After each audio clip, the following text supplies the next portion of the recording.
Hey everyone, Nick here again, back to talk about Fear the Walking Dead, episode 4, which is called 100. And right off the bat, I'm just going to say it. This is the episode that fans of this show have been waiting for. It's the episode they deserved. It was fantastic. It was so good. This episode was so amazing. The end of episode 3, we saw that Daniel was not dead, which I don't think anyone really believed he was. But he is back, and he's back with a vengeance. There were people before that were not crazy about Daniel, but now that he's back, everyone is happy to see him. And Ruben Blades, who plays Daniel, Emmy-worthy in my opinion. I had not actually heard of him before this show, if you can believe it. My dad had heard of him. He was the only one. Him and Cliff Curtis were the only two on the show that he'd ever heard of. And he told me that Ruben Blades was not even just an actor. He was also a singer, which we saw a little bit of in this episode. And he ran for president of Panama in the 90s. Which we also saw a bit of because he started to take a bit of a leadership role, finally.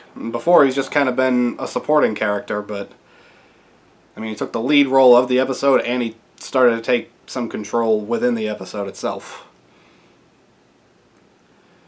So, he was absolutely fantastic in this episode. I loved him. I loved every second of him. But all of the acting in this episode was totally top-notch. And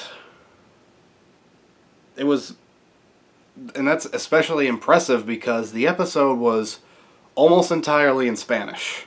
The only parts that were was when, excuse me, the only parts that weren't were when Daniel was talking to Strand in his cell, which also could have been in Spanish since Strand speaks fluent Spanish, it seems. It was all in Spanish, and yet it was just so fascinating to watch. I had to read pretty much the whole episode, but I didn't mind because I loved every single second that I was watching. It enhanced the episode. It really did, because first of all, it's in Mexico, so it wouldn't make sense if all these Mexican characters, well, Mexican and in Daniel's case, Salvadoran, it wouldn't make sense if they were all speaking in English to each other. And it brought a very interesting, different cultural dynamic to the show, which I really liked. Because, it always kind of has been, since a lot of last season took place in Mexico, and, season 1 took place in Los Angeles, which is pretty much the most culturally diverse city in the world. But this episode really enhanced it. It enhanced that factor, and that factor enhanced the episode. Just for some comparison here.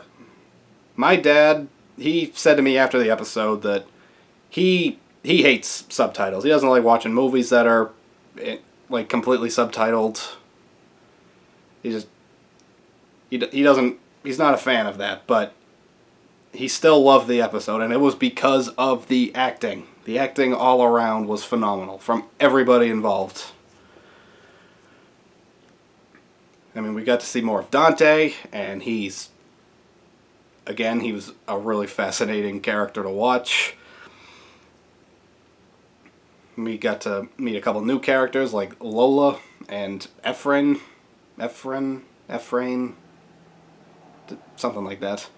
And they were two interesting new characters. And to be honest, I thought for sure that Efrain was not going to make it out of the episode alive, but I was wrong, and I'm happy that I was wrong. And I'm happy that Daniel wasn't the one who had to kill him. Now, there was one part in the episode that originally I was like, are you kidding me? And that reaction is in my reaction video. It was when the walker, the really tall walker that was about to kill Daniel, got struck by lightning. At first, I thought it was ridiculous, but considering the development Daniel was getting, all this talk about guardian angels, how he'd be one, and how just the fact that he'd survived so much, it seemed like he had one, it worked, actually. Somehow, even though I still stand by the Deus Ex Machina comment I made in my reaction video, it worked. I don't know how, but it made sense. It just worked. I can't even explain it.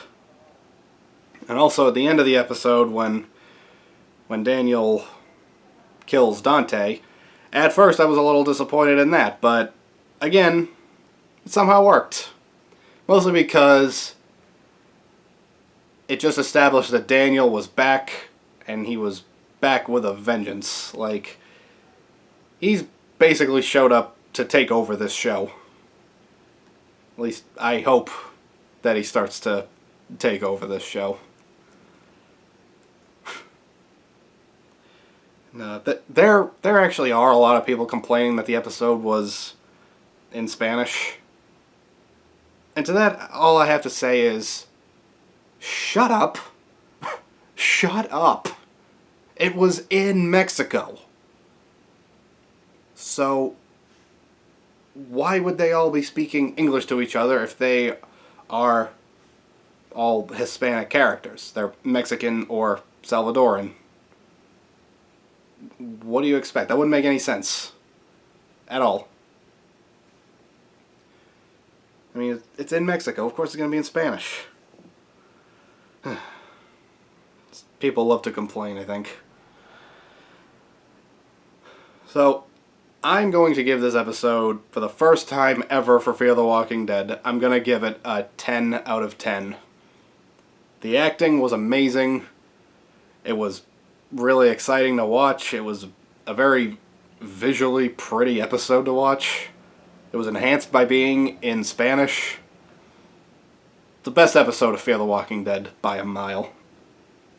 And it showed how uninteresting the main family is by comparison. Like, I would love to see this show focus on Daniel and Strand.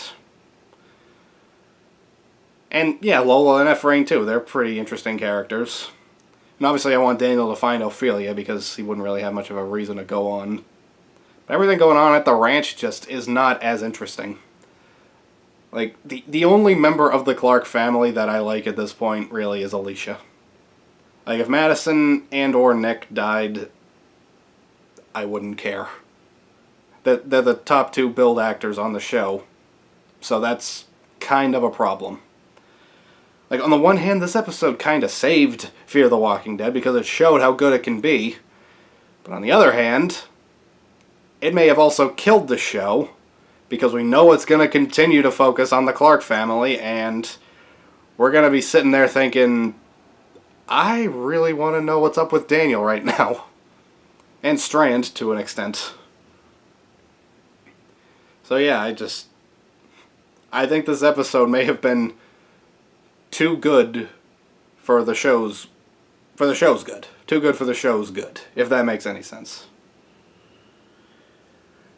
But, I mean, it was a great episode. I loved it from beginning to end, and I'm so happy Daniel's back. I knew I was happy to see him, but even I didn't think that the end result would be as good as it was. So yeah, 10 out of 10, hands down, best episode of Fear the Walking Dead. And I'll see you next time for my review of episode 5, which airs on Sunday. Bye.